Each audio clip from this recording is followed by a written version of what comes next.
आप सभी को गुड मॉर्निंग। चलते हैं यूट्यूब में एजुकेशनल वाइस की चैनल पर, जो कि हम आपको यहाँ तक लगभग पढ़ा दिए थे, यानी कोशिका द्रव तक, जो कि हम थोड़ा मोड़ा रिवीजन कर लेते हैं। यानी जो आपका जीवद्रव पाया जाता था वह दो भागों में बांटा गया। जीवद्रव को कितना भागों में बांटा गया? दो प्रकार के जीवद्रव यानी होते हैं, या फिर दो भागों में बांटा गया। दोनों में से किसी भी को भी कह सकते हैं। जीवद्रव में लगभग 80% जो आपका हो जाता है, क्या चीज़ होता है? जल। जीवद्रव का जो खोज किया था वो पुरकिंजर ने किया था। कोशिका द्रव यानी कोशिका के अंदर जो पाया जाता है वो कोशिका द्रव कहलाता है। और केंद्रिका, जब केंद्रिका के अंदर पाया जाता है उसी को कहा जाता है केंद्रिका द्रव। कोशिका द्रव जो है कोशिका को सूखने नहीं देता है। कोशिका द्रव कोशिका को सूखने नहीं देता। कोशिका भित्ति सिर्फ पादप हो यानी कि पेड़ पौधों में सिर्फ पाया जाता है। कोशिका भित्ति सिर्फ यानी पादप यानी पेड़ पौधों में ही पाया जाता है। उसी को कहा जाता है, पेड़ पौधों को कहा जाता है यानी पादप। कोशिका भित्ति सिर्फ यानी पादप यानी पेड़ पौधों में पाया जाता है। क्या चीज़? तो कोशिका भित्ति सिर्फ पेड़ पौधों यानी पादपों में पाया जाता है। जीवाणु का जो कोशिका भित्ति बना होता है वह किसका बना होता है? प्यूरिडोग्लाइकेन की। ये पूछता है कि जीवाणु का जो है कोशिका भित्ति यानी जीवाणु का जो है कोशिका भित्ति किसका बना होता है? यानी जीवाणु एक क्या चीज़ है? पादप है। जीवाणु एक पादप है जिसका कोशिका भित्ति जो बनाता है वह किसका बनाता है? तो पेप्टिडोग्लाइकेन का। ये पूछता है, बहुत ज़्यादा इंपॉर्टेंट है। जीवाणु का जो कोशिका भित्ति वह किसका बना होता है? तो पेप्टिडोग्लाइकेन की। अब कवक का जो बनाता है, कवक का काइटिन, कवक का जो कोशिका भित्ति होता है वह किसका बनाता है? काइटिन। ये सब जो है आपको कल हम बता दिए थे, जो कि इसका अगला यानी पिछला वीडियो में आप देख लीजिएगा। कवक का से काइटिन, इस तरह से आप रिलेट करके रख सकते हैं। चलते हैं अगला, कोशिका झिल्ली। कोशिका झिल्ली जो होता है, कोशिका झिल्ली जो पाया जाता है वह जीव जंतु दोनों में। कोशिका झिल्ली जो पाया जाता है वह जीव जंतु दोनों में कोशिका झिल्ली पाया जाता है। कोशिका के अंदर के सभी अवयव इसी झिल्ली के अंदर रहते हैं। कोशिका के अंदर जितना भी झिल्ली रहता है इसी झिल्ली के अंदर रहता है। जितना भी अवयव रहता है यानी कोशिका के झिल्ली के अंदर जितना भी अवयव रहता है यानी कोशिका झिल्ली के अंदर ही रहता है। जैसे कि आपका हो गया माइटोकॉन्ड्रिया, वाइक्यूल, इसमें जितना भी वगैरह लाइसोसोम वगैरह इसमें जितना भी है ना, इसी के अंदर आता है। कोशिका झिल्ली के ही अंदर ये सब पाया जाता है। चलते हैं, कोशिका के अंदर जाने वाले पदार्थों का नियंत्रण भी करता है। यानी कोशिका के अंदर जो कितना नियंत्रण पदार्थों का कितना पदार्थ जाना चाहिए उसके अंदर नियंत्रण करता है। कौन करता है? कोशिका झिल्ली। यह पूछता है कि कोशिका झिल्ली कैसा होता है, कैसा झिल्ली है? अर्धपारगम की पारगम। तो इसमें जो कोशिका झिल्ली हो जाएगा आपका अर्धपारगम झिल्ली। कोशिका झिल्ली जो होता है वह कैसा होता है? अर्धपारगम झिल्ली। कुछ ही वस्तु को यानी अंदर जाने देता है। कोशिका झिल्ली जो होता है वह कुछ ही वस्तु को अंदर जाने देता है। इसका मतलब है कि यानी टोटल जो होता है, जैसे कि माइटोकॉन्ड्रिया, लाइसोसोम, गोल्गी बॉडी, ये सब वगैरह जितना भी पाया जाता है ना, इसको इसमें से कुछ ही भाग को अंदर जाने देता है, बाकी बात को अंदर जाने नहीं, यानी कि उसको बाहर या फिर अंदर निकालने नहीं देता। यानी कोशिका झिल्ली अर्धपारगम होती है। कोशिका झिल्ली कैसा झिल्ली है? एक अर्धपारगम झिल्ली है। इसमें फिगर के माध्यम से समझाया गया है, इसमें से कोई ज़्यादा आती नहीं, क्योंकि हम रिवीजन फास्ट रिवीजन की तरफ से चल रहे हैं। अलग इसी में आ जाता है आपका, यानी कोशिका झिल्ली के ही अंदर माइटोकॉन्ड्रिया पाया जाता है। माइटोकॉन्ड्रिया कोशिका झिल्ली यानी इस तरह से, जैसे कि ये कोशिका झिल्ली है, इसके अंदर जो माइटोकॉन्ड्रिया पाया जाता है, माइटोकॉन्ड्रिया हो गया आपका, वाइक्यूल हो गया, लाइसोसोम हो गया, यानी बहुत सारा इसमें पाया जाएगा। इसी के अंदर जो द्रव भरा होता है गाढ़ा लिक्विड की तरह, जिसे हम क्या चीज कहते हैं? तो कोशिका द्रव कहा जाता है। इसी को कोशिका द्रव कहा जाता है। और केंद्रिका द्रव उसे कहा जाता है, जैसे कि हम लाइसोसोम को उठा लें, कि ये माइटोकॉन्ड्रिया को उठा लें। माइटोकॉन्ड्रिया के अंदर जो द्रव भरा जाता है ना, उसी को कहा जाता है यानी कि केंद्रिका द्रव। इसी को कहा जाता है यानी केंद्रिका द्रव। ये कोशिका द्रव जो कोशिका में द्रव भरा जाता है उसी को कहते हैं कोशिका द्रव। चलते हैं, माइटोकॉन्ड्रिया यानी पहला आ जाता है हमारा माइटोकॉन्ड्रिया। माइटोकॉन्ड्रिया का जो खोज किया था वह किसने किया था? अल्टमाइन। माइटोकॉन्ड्रिया ट्रा, जो माइट्रा ने ट्रा, माइटोकॉन्ड्रिया ट्रा, इसी से आप रिलेट करके याद रखिए कि ट्रा है तो यहाँ भी ट्रा है, यानी कि माइटोकॉन्ड्रिया यानी अल्टमाइन। इसका खोज किसने किया था? माइटोकॉन्ड्रिया की खोज अल्टमाइन। इसी ऑक्सीशोषण होता है। ऑक्सीशोषण का मतलब कि ऑक्सीजन की अति में होता है, ऑक्सीशोषण होता है।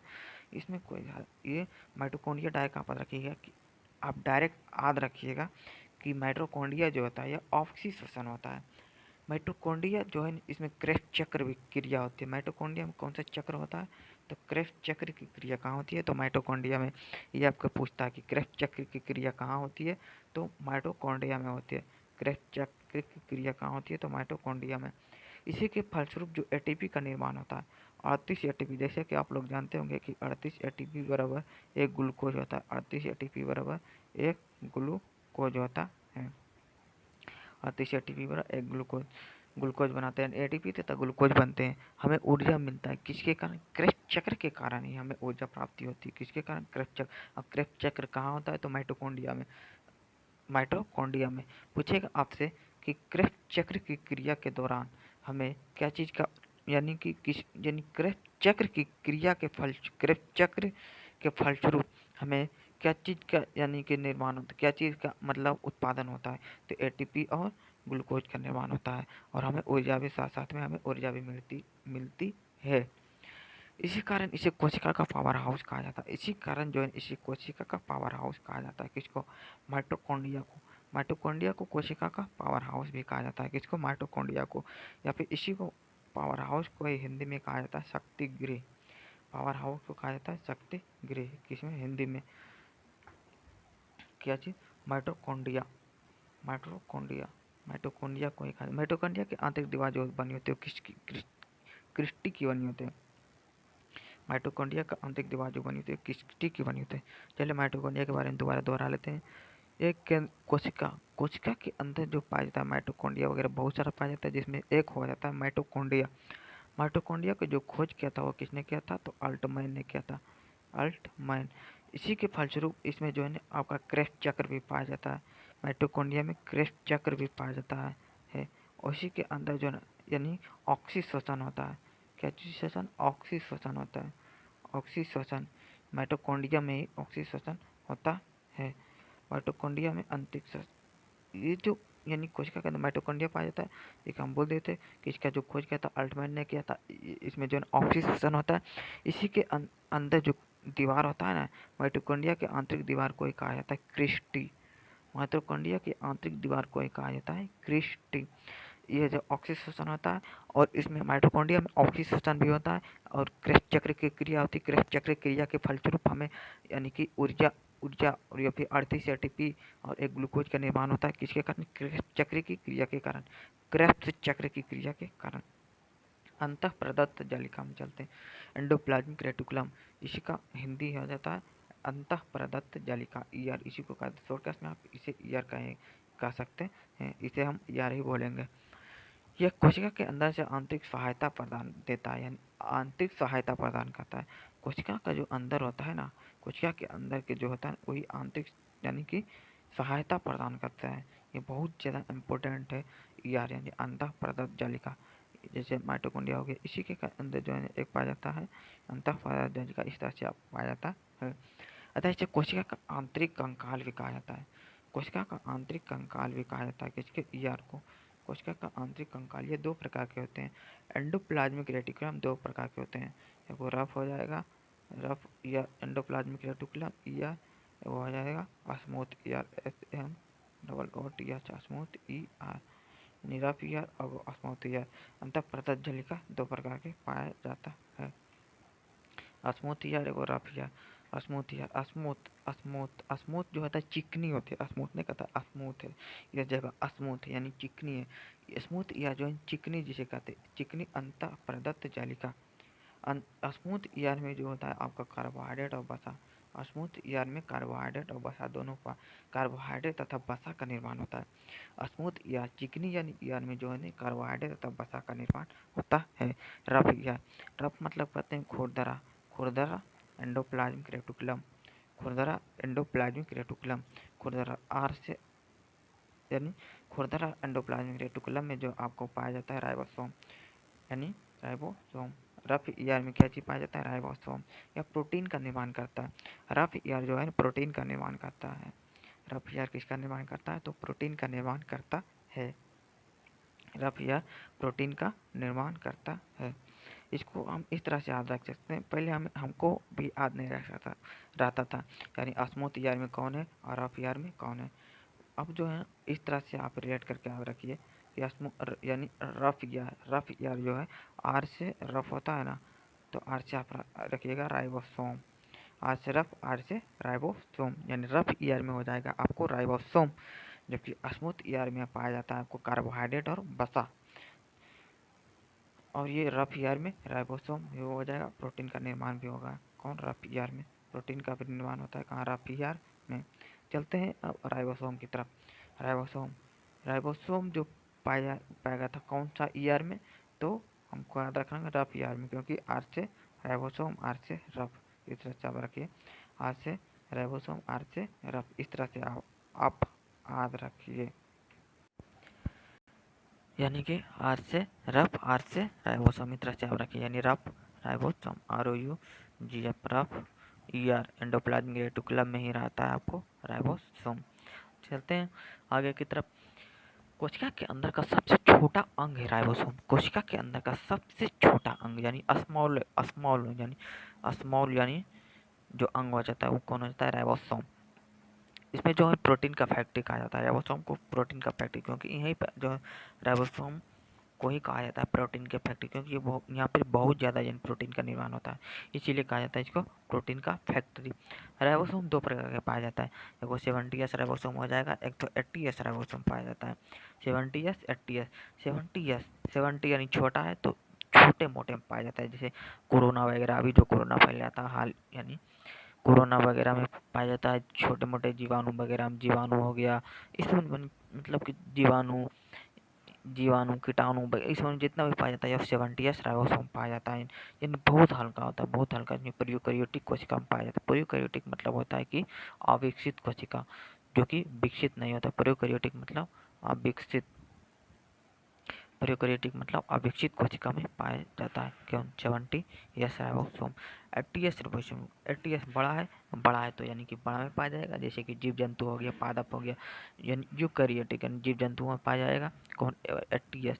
यूकैरियोटिक, यूकैरियोटिक में आगे हम पढ़ेंगे यूकैरियोटिक में क्या क्या चीज़ है, बहुत मस्त आपको पढ़ाएंगे हम यूकैरियोटिक में क्या क्या चीज़ मतलब आता है। यूकैरियोटिक आपको हम अभी थोड़ा मोड़ा हिंट दे देते हैं, यानी यूकैरियोटिक जो है यू यानी यू नहीं कहता है कि यू मतलब मानव को ही कहा जाता है यू यानी जीव जंतु इसके अंतर्गत आ जाएगा यूकैरियोटिक के अंतर्गत, जबकि प्रोकैरियोटिक के अंतर्गत आपको आज छोटे मोटे जीवाणु वगैरह आ जाता है। 70S राइबोसोम, यानी 70S राइबोसोम किस में पाया जाएगा? तो छोटे मोटे यानी प्रोकैरियोटिक सेल में। प्रोकैरियोटिक उसे कहा जाता है जो अविकसित कोशिका है, जैसे कि जीवाणु हो गया, शैवाल वगैरह, इसमें जितना भी अविकसित उसका कोशिका जो विकसित नहीं रहता है, वह यानी तुरंत बहुत तेज़ी से फैलता है, जैसे कि आपका कोरोना वायरस अभी हाल ही में फैला था, उसका कौन सा था? प्रोकैरियोटिक सेल वह था। 80S राइबोसोम जो कि जीव जंतुओं में पाया जाता है, यानी प्रोकैरियोटिक के अंतर्गत आता है। प्रोकैरियोटिक आ जाता है हम लोग जिसमें आते हैं प्रोकैरियोटिक के अंतर्गत। यस, ये जो 80S है ना, इसी का मतलब हो जाता है यस। यस क्या मतलब है? सेंडिमेंटेशन कोफिशिएंट, सेंडिमेंटेशन कोफिशिएंट, यस के अंतर्गत आ जाता है सेंडिमेंटेशन कोफिशिएंट। अगला जो आ जाता है, अगला जो हमारा आ जाता है गोल्जी बॉडी। गोल्जी बॉडी, जैसा कि हम अभी जस्ट हम पढ़े हैं कि कोशिका के अंदर जो पाया जाता है हमारा, सबसे पहला था माइटोकॉन्ड्रिया। माइटोकॉन्ड्रिया के बाद आ गया था एंडोप्लाज्मिक रेटिकुलम ER। उसके बाद जो आ जाता है हमारा गोल्जी बॉडी। उसके बाद जो हमारा आ जाता है वो गोल्जी बॉडी, यानी अभी जो हम पढ़ेंगे गोल्जी बॉडी। चलते हैं गोल्जी बॉडी की तरफ। गोल्जी बॉडी का जो खोज किया था वह कैमिलो गोल्जी ने किया था। गोल्जी बॉडी का जो खोज किया था वो किसने किया था? तो कैमिलो गोल्जी ने किया था। कैमिलो गोल्जी यह पदार्थों का परिवहन करता है। यह बहुत ज़्यादा इम्पोर्टेंट है। पूछता है कि कौन सा कोशिका का कौन सा अंग यानी पदार्थों का परिवहन करता है? तो गोल्जी बॉडी। पदार्थों का यानी कोशिका का कौन सा अंग जो है पदार्थों का परिवहन करता है? तो गोल्जी बॉडी। इसे कहता है यातायात, यानी परिवहन का भी कार्य करता है, उसी को आ जाता है यातायात में सहायक देता है, या परिवहन में सहायक देता है, उसी को कहा जाता है। यानी गोल्जी बॉडी यातायात में सहायता प्रदान करता है। कौन? तो गोल्जी बॉडी। गोल्जी बॉडी आपका हो गया, यातायात में सहायता हो गया। चलते हैं एक बार फिर से शुरू से। सबसे पहला जो आ गया था हमारा माइटोकॉन्ड्रिया। माइटोकॉन्ड्रिया का जो खोज किया था वो अल्टमैन ने किया था। यह कैसा होता है? तो एक कैसा मतलब होता है? तो ये जो होता है ऑक्सीजन होता है माइटोकॉन्ड्रिया में, ऑक्सीजन अल्टमैन ने इसका खोज किया था। और माइटोकॉन्ड्रिया में जो होता है आपका कैसे आता है, यानी क्रश चक्र की क्रिया भी माइटोकॉन्ड्रिया में पाया जाता है। चलते हैं, अगला जो था वह क्या चीज़ था, तो जिसे कहते हैं ER, endoplasmic reticulum. ER India के अंतर्गत जो पाया जाता था हमारा दो ठो स्मूथ ईयर था, एक तो रफ ईयर में जो था वो राइबोसोम और वसा का निर्माण होता था रफ ईयर में। स्मूथ ईयर में कार्बोहाइड्रेट और वसा का निर्माण होता था, यानी स्मूथ ईयर में।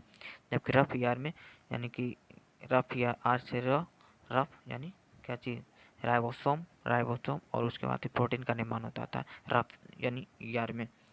और यही यानी कि क्या चीज़ हम बोलना चाह रहे थे, रफ ईयर में क्या चीज़, तो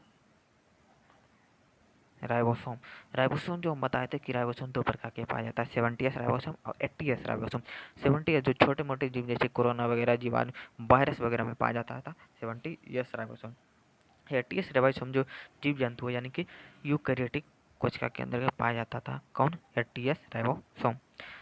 और पहला जो था माइटोकॉन्ड्रिया, उसके बाद फिर आ जाता था हमारा गोल्जी बॉडी। अभी जस्ट हम पढ़े थे गोल्जी बॉडी। गोल्जी बॉडी का काम है एक ही, वो परिवहन का काम करता है, परिवहन का काम करता है, कौन, गोल्जी बॉडी। गोल्जी बॉडी का जो काम था हमारा क्या चीज़ था, तो परिवहन का काम करता है, कौन, तो गोल्जी बॉडी। गोल्जी बॉडी का काम क्या चीज़ था, तो ये परिवहन का काम कर रहा था, कौन, गोल्जी बॉडी।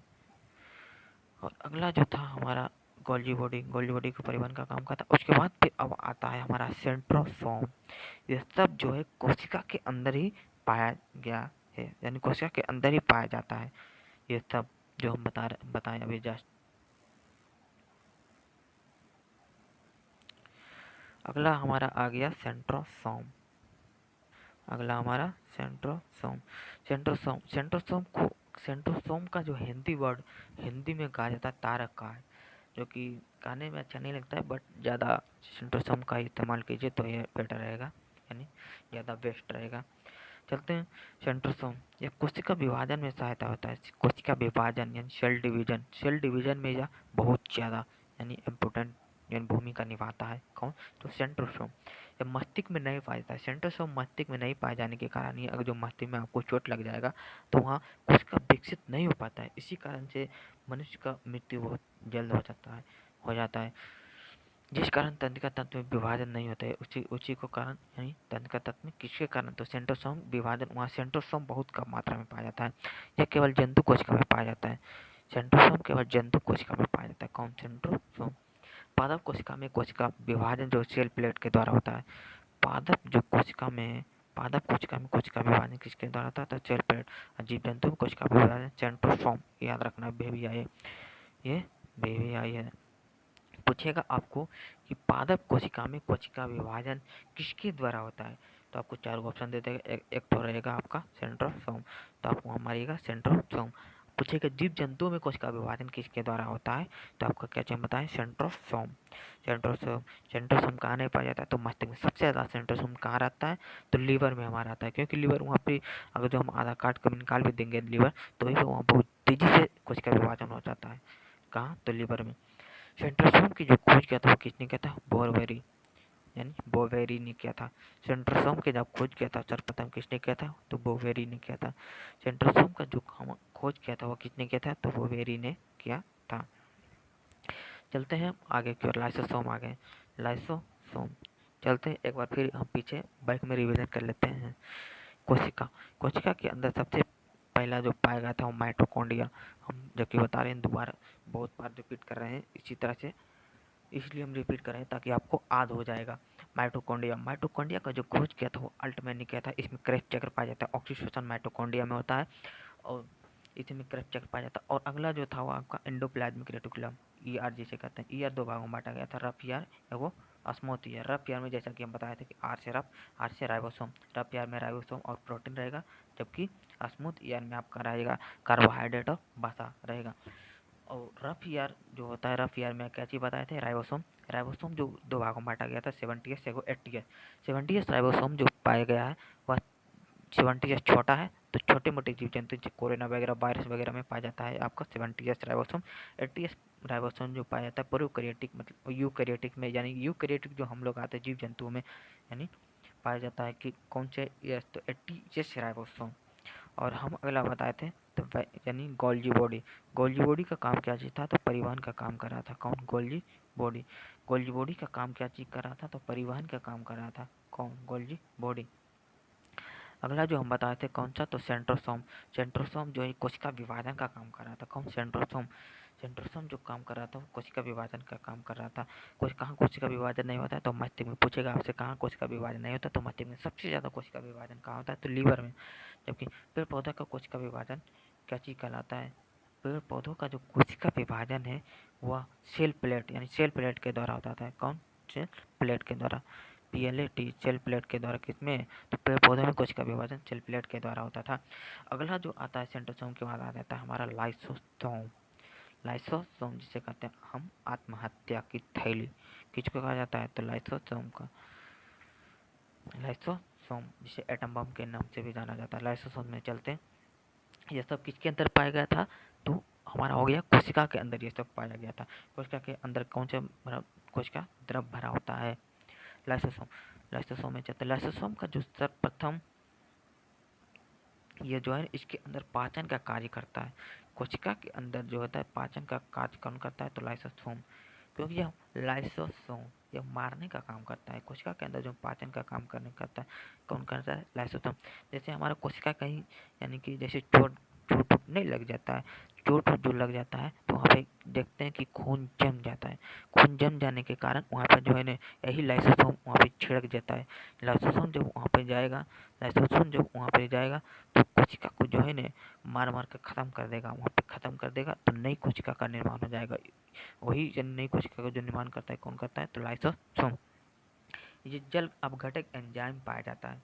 इसके अंदर जो जल अपघटक एंजाइम भी पाया जाता है। किसके अंदर, तो लाइसोसोम के अंदर जल अपघटक एंजाइम पाया जाता है। किसके अंदर, तो लाइसोसोम के अंदर जल अपघटक एंजाइम पाया जाता है। कोशिका के अंदर का कोई अंग यदि काम नहीं करता है तो उसको नष्ट करने का जो काम करता है वो कौन करता है, लाइसोसोम। कोशिका के अंदर कोशिका का अंदर कोई अंग यदि काम नहीं करता तो उसको नष्ट करने का जो काम करता है वो कौन करता है, तो लाइसोसोम। जब पूरी कोशिका कार्य नहीं करती है तो यह कट जाता है, जिससे पूरी कोशिका नष्ट हो जाती है, चाहे आत्महत्या की थैली भी कहा जाता है। जब कोई कोशिका काम नहीं करती है, जब कोशिका के अंदर काम नहीं करती है तो यही जो छिड़क देता है। यानी जैसे कि कोशिका के अंदर है mitochondria, Golgi body, endoplasmic reticulum, इसी में आता है आपका लाइसोसोम। यहीं पर सेंट्रोसोम भी लिख देते हैं, गोल्जी बॉडी सेंट्रोसोम। अगर जो ये माइटोकॉन्ड्रिया काम हमारा कोशिका नहीं काम करेगा तो ये इसको जो है उत्साहित करेगा, ये यही उसको जो है ना अथी करेगा कि तुम अथी करो, नहीं तो ये जो है छिड़क देता है।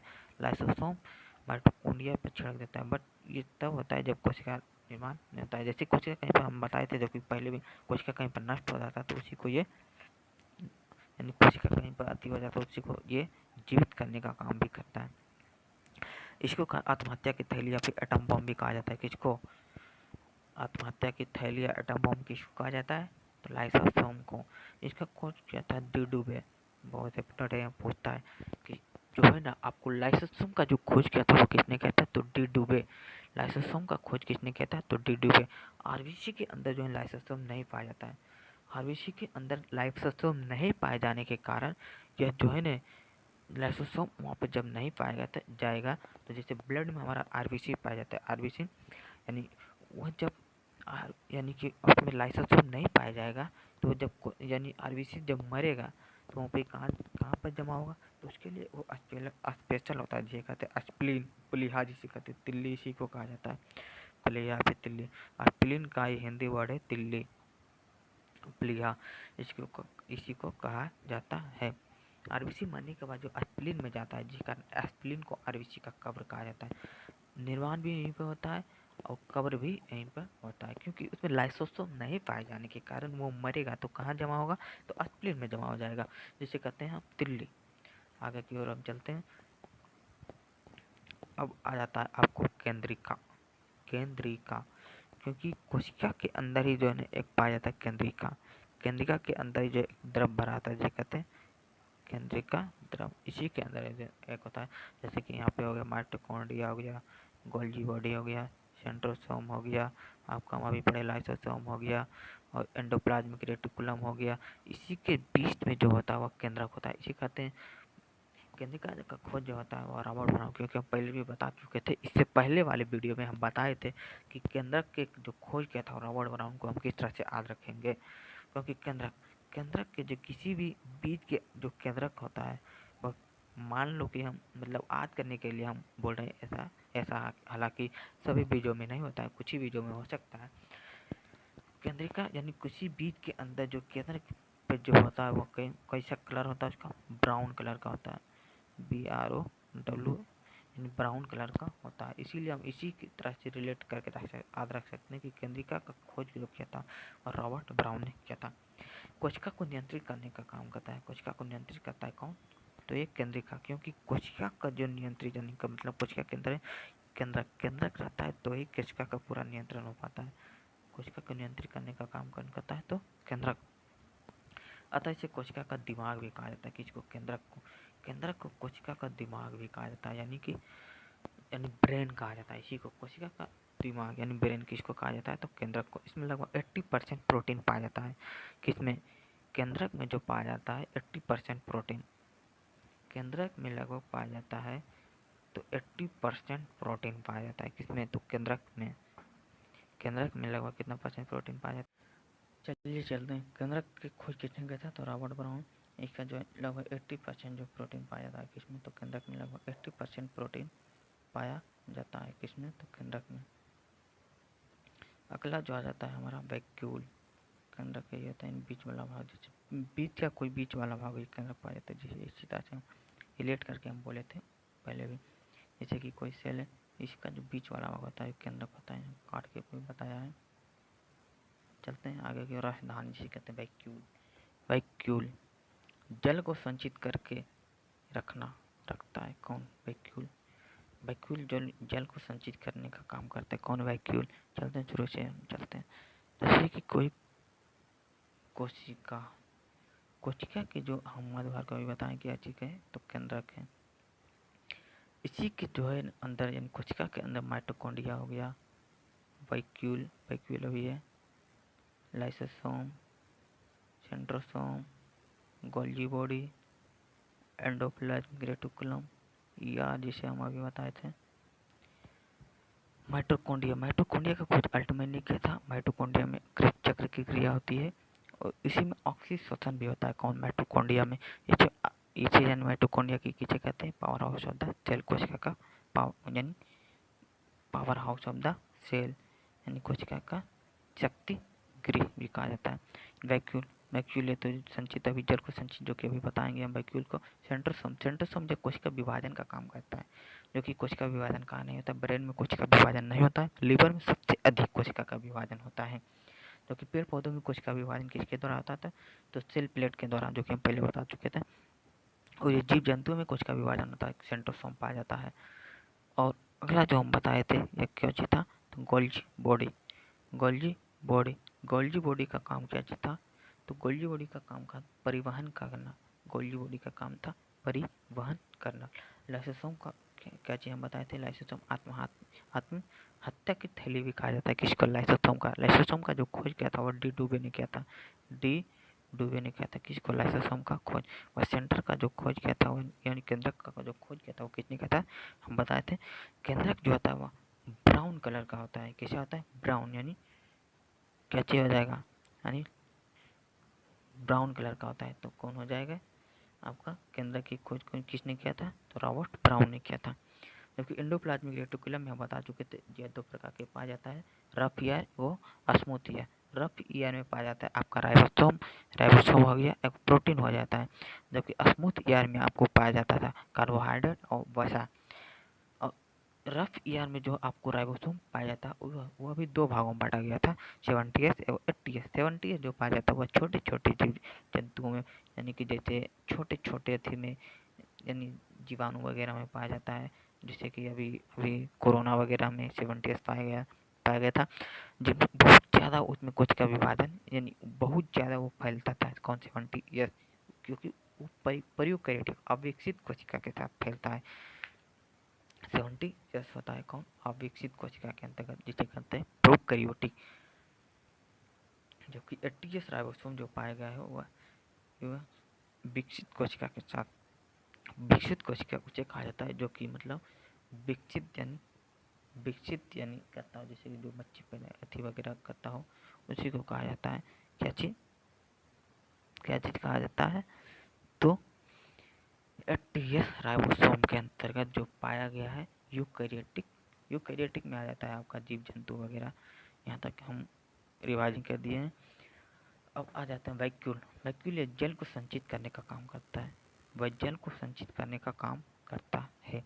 आपको पूछेगा ये बहुत ज़्यादा, क्योंकि इसमें हमको लगता है यूपीएससी लेवल में पूछा हुआ है कि वैक्यूल किस में बड़ा पाया जाता है, वैक्यूल किस में बड़ा पाया जाता है।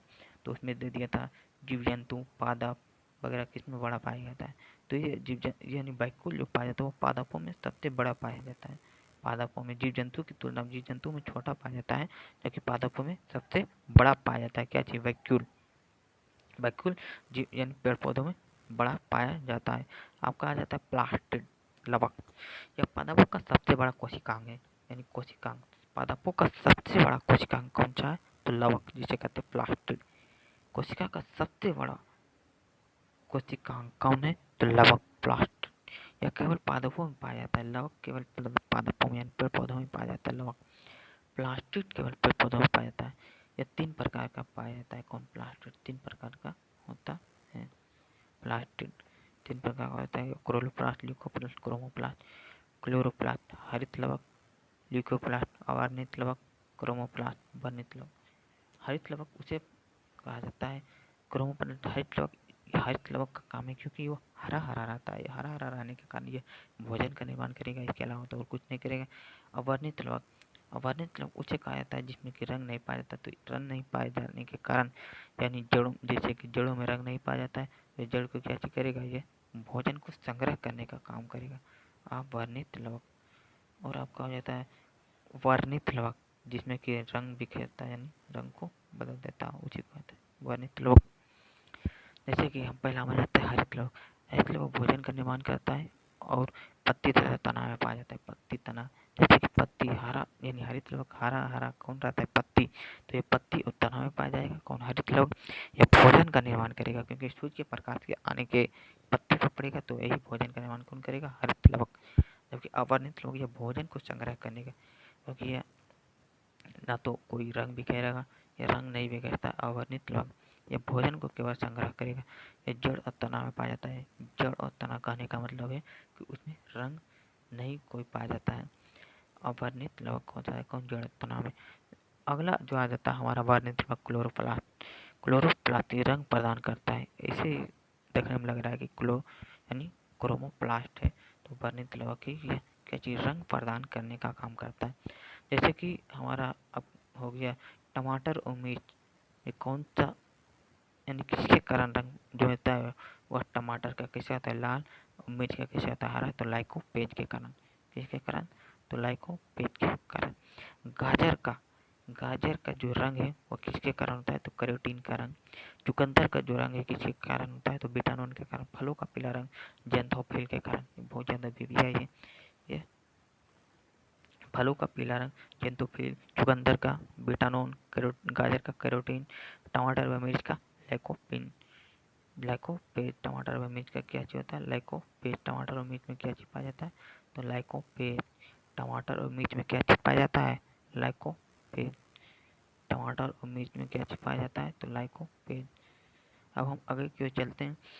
आगे की ओर यहाँ यह है कि एनिमल सेल और प्लांट सेल को लेते हैं, दोनों में से कौन अलग है, यानी किस तरह से ये बताया गया, भिन्नता बताया गया। भिन्नता एनिमल सेल एवं प्लांट सेल में किस तरह से भिन्न है। एनिमल सेल जो होता है वो कैसे होता है, गोल होता है। एनिमल सेल इस तरह से पाया जाता है एनिमल सेल, जबकि पादप सेल पाया जाता है आपका इस तरह से पाया जाएगा। क्या चीज़, पादप सेल लगभग चौकोर की तरह से।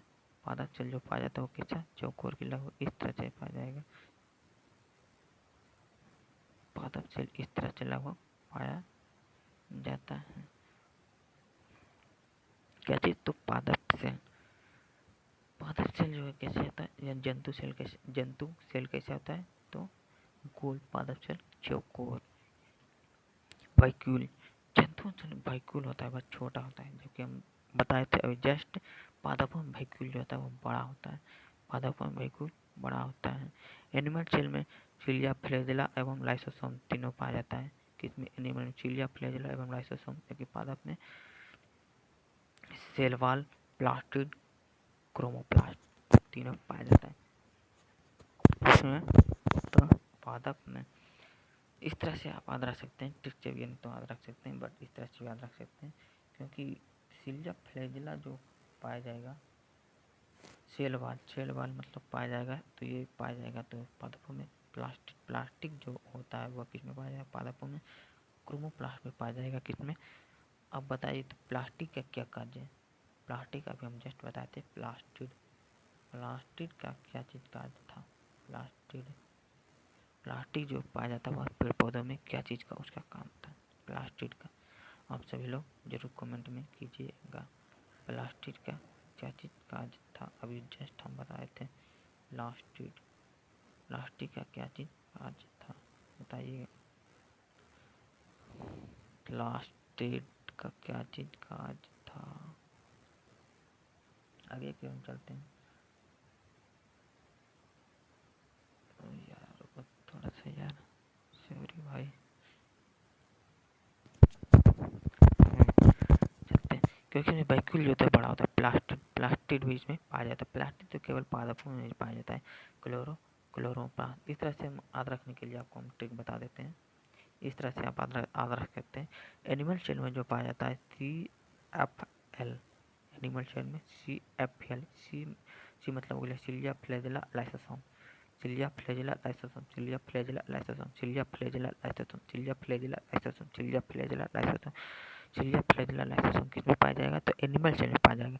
जबकि प्लांट सेल में आपका हो जाएगा CPC, यानी cell wall plastid chromoplast, cell wall plastid chromoplast. पादप में हो जाएगा आपका cell wall plastid chloroplast, cell wall plastid chloroplast, ये पादप में हो जाएगा। जबकि ये दोनों में पाया जाता है आपका, कौन पाया जाता है? तो माइटोकॉन्ड्रिया दोनों में पाया जाएगा। एक तो कोशिका झिल्ली पाया जाएगा, कोशिका भित्ति सिर्फ पादप में पाया जाता है, बट कोशिका झिल्ली दोनों में पाया जाता है। कोशिका भित्ति सिर्फ पादप में पाया जाता है, जबकि हम पहले पढ़ा चुके हैं कि कोशिका झिल्ली सिर्फ, कोशिका भित्ति सिर्फ पादप में पाया जाता है, कोशिका झिल्ली जंतु और पादप दोनों में पाया जाता है। माइटोकॉन्ड्रिया भी दोनों में पाया जाएगा, राइबोसोम, एटीएस राइबोसोम दोनों में पाया जाता है। हम बताए थे पहले भी कि पादप एवं जंतु दोनों में पाया जाता है। कौन? ATS ribosome. 70s राइबोसोम किस में पाया जाता था? बताया अभी जस्ट कि 70s राइबोसोम किस में पाया जाता था? तो जो जीव जंतु छोटे मोटे होते हैं, जैसे कोरोना वगैरह, वायरस वगैरह में पाया जाता है, वो कौन? 70s ribosome. इसी को 70s राइबोसोम। एक आपका हो गया गोल्जी बॉडी, गोल्जी बॉडी भी दोनों में पाया जाता है। गोल्जी बॉडी, गोल्जी बॉडी का क्या चीज काम है? परिवहन का काम, जो कि अभी हमें कुछ समय पहले बताए थे। गोल्जी बॉडी का क्या चीज काम है? तो परिवहन का काम। केंद्र, केंद्र का खोज किसने किया था? ब्राउन। केंद्र क्या चीज होता है? ब्राउन कलर का, यानी रॉबर्ट ब्राउन। सेंट्रोसोम, सेंट्रोसोम भी दोनों में पाया जाएगा, क्योंकि सेंट्रोसोम जो जीव जंतु में कुछ का विभाजन जो होता है वह सेंट्रोसोम के कारण होता है। बताइएगा कि कहाँ सेंट्रोसोम नहीं पाया जाता है? तो ब्रेन में सेंट्रोसोम नहीं पाया जाता है। सबसे अधिक सेंट्रोसोम कहाँ पाया जाता है? तो लीवर में। जबकि पेड़ पौधों में सेंट्रोसोम किसके द्वारा कुछ का विभाजन होता है? तो सेल प्लेट के द्वारा, क्योंकि हम अभी जस्ट पढ़ाए थे कि पेड़ पौधों में कुछ का विभाजन किसके द्वारा होता है? तो सेल प्लेट के द्वारा। चलते हैं आगे की तरफ। कोशिका दो प्रकार की होती है, कोशिका दो प्रकार की होती है। देखिए इसके हम पहले बताते हैं, प्रोकैरियोटिक, यूकैरियोटिक। प्रोकैरियोटिक अविकसित कोशिका होती है और यूकैरियोटिक विकसित कोशिका होती है। हम पहले बता चुके थे 70s 80s राइबोसोम के, जहाँ हम पढ़ाए थे 70s राइबोसोम, यानी एंडोप्लाज्मिक रेटिकुलम जब हम पढ़ा रहे थे उस समय एंडोप्लाज्मिक रेटिकुलम दो भागों में बांटा गया था, स्मूथ ईयर एवं रफ ईयर। स्मूथ ईयर में आपको कार्बोहाइड्रेट और वसा हो गया, रफ ईयर में राइबोसोम और प्रोटीन। रफ ईयर में जो होता है प्रोटीन, राइबोसोम और प्रोटीन। राइबोसोम 70s और 80s दो भागों में बांटा गया था। राइबोसोम 70s और 80s। 70s जो होता है वह अविकसित कोशिका के अंतर्गत होता है, यानी इसके अंदर जो है 70s राइबोसोम हो गया, और 80s राइबोसोम जो होता है वह विकसित कोशिका यानी यूकैरियोटिक के अंतर्गत 80s राइबोसोम, और 70s राइबोसोम हो गया आपका प्रोकैरियोटिक यानी विकसित कोशिका के अंतर्गत। यूकैरियोटिक कोशिका जो होता है दो भागों में बांटा गया है। यूकैरियोटिक कोशिका का दो भागों, पादप एवं जंतु, पादप सेल एवं जंतु, पादप एवं जंतु। यूकैरियोटिक सेल कितना भागों में बांटा गया है? दो भागों में, पादप एवं जंतु। पादप जो है वह पादप यानी पेड़ पौधों में पाया जाता है, और जंतु यानी जीव जंतु जैसे। यूकैरियोटिक सेल के अंतर्गत जो आ जाता है हमारा पादप और जंतु, ये दोनों आ जाता है। जैसा कि हम पहले बात है प्रोकैरियोटिक यानी प्रोकैरियोटिक और यूकैरियोटिक। प्रोकैरियोटिक का जो होता है वो गोल होता है, यूकैरियोटिक का होता है जैसे हम चौकोर यानी चौकोर की तरफ से होता है कौन? यूकैरियोटिक। प्रोकैरियोटिक गोल होता है, प्रोकैरियोटिक कैसे आता है? गोल। प्रोकैरियोटिक इसमें कोशिका के सभी अंग नहीं पाए जाते हैं, ये प्रारंभिक कोशिका भी पाए जाते हैं, यानी कोशिका के कुछ ही अंग पाए जाते हैं प्रोकैरियोटिक, जैसे कि कोरोना वगैरह हो गया, कोरोना वगैरह जीवाणु वगैरह जितना भी हो जाता है ये सब किसके अंतर्गत आ जाता है? प्रोकैरियोटिक के अंतर्गत। देखिए हम पहले बता चुके कोशिका झिल्ली, इसमें कोशिका झिल्ली होती है राइबोसोम किस्ट कौन 70s राइबोसोम। प्रोकैरियोटिक में 70s राइबोसोम तथा शेष अंगों का अभाव रहता है, पूरी तरह से अंग नहीं पाया जाता है, इसमें कुछ ही अंग पाया जाता है प्रोकैरियोटिक के अंतर्गत। यूकैरियोटिक ये पूरी तरह विकसित होता है कौन? Eukaryotic cell. यूकैरियोटिक सेल जो होता है वो पूरी तरह से विकसित होता है, यानी अविकसित नहीं होता बल्कि पूरी तरह से विकसित कोशिका पाया जाता है कौन? Eukaryotic cell. इसमें कोशिका का सभी अंग पाए जाते हैं, यूकैरियोटिक में कोशिका का सभी अंग पाए जाते हैं। यूकैरियोटिक का कैसा होता है? तो चौकोर की तरह होता है, प्रोकैरियोटिक का कैसा होता है? गोल होता है।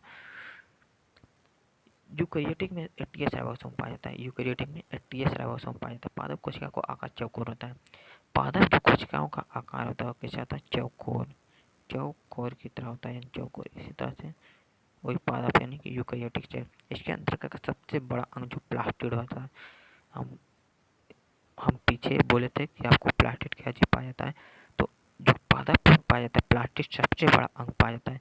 वैक्यूल भी बताइएगा, वैक्यूल सबसे बड़ा कहाँ होता है? प्रोकैरियोटिक में कि यूकैरियोटिक में?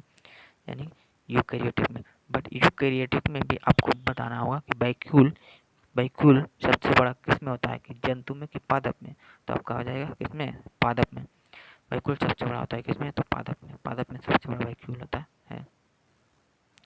इसमें क्लोरोफिल पाया जाता है, क्लोरोफिल। क्लोरोफिल उसे कहा जाता है जो रंग प्रदान करता है कौन? रंग प्रदान करता है किसमें? पादप सेल में। पादप सेल में ही पाया जाता है कौन? क्लोरोफिल। जंतु कोशिकाएं गोल होती है, जंतु कोशिका कैसे आता है? गोल होता है। इसके अंदर का सबसे बड़ा अंग जो होता है वह केंद्रक होता है। इसके अंदर का जो सबसे बड़ा अंग होता है वो कोई क्या चीज होता है? केंद्रक। जंतु कोशिका के अंदर सबसे बड़ा जो अंग होता है वो कौन सा होता है? तो सेंटर होता है। जबकि बता दिए केंद्रक की खोज किसने किया था? केंद्रक की खोज किसने किया था? केंद्रक, केंद्रक की खोज ब्राउन कलर का होता है, रॉबर्ट ब्राउन ने किया था। चलिए आज हम यहीं तक रहने देते हैं। जो इस चैनल पर जुड़ते हैं वो ज़रूर लाइक एंड सब्सक्राइब करें भाई लोग, सपोर्ट करें। इसमें हम लगभग 2 महीना के अंदर साइंस लगभग हम कंप्लीट कर देंगे, टोटल साइंस यानी टोटल साइंस खत्म कर देंगे। फाउंडेशन की तरफ से, फाउंडेशन से हम समाप्त करेंगे, फाउंडेशन से समाप्त करेंगे। चलते हैं। जय हिंद, जय भारत। आप सभी खुश रहें, आबाद रहें।